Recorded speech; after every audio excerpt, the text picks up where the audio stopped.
যারা কাজ করে খায় তাদেরকে বিষ্ণুনবী বড্ড পছন্দ করে, যারা নিজেদের ঘাম ঝরিয়ে খায় তাদেরকে রাসূল সাল্লাল্লাহু আলাইহি ওয়াসাল্লাম বড্ড পছন্দ করতেন।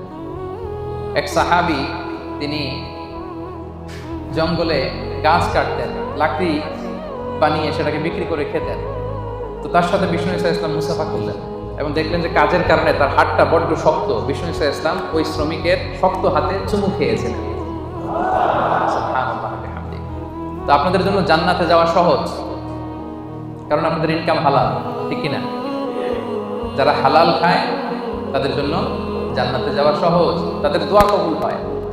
হারাম ইনকাম যদি কারো হয় এবং হারাম খেয়ে যে বর্ধিষ্ণু দেহ তৈরি হয়, এই দেহ কখনো আল্লাহর জান্নাতে প্রবেশ করবে না। আপনারা মুস্তাজাবুদ দাওয়া, আপনারা দোয়া করলেই করবেন।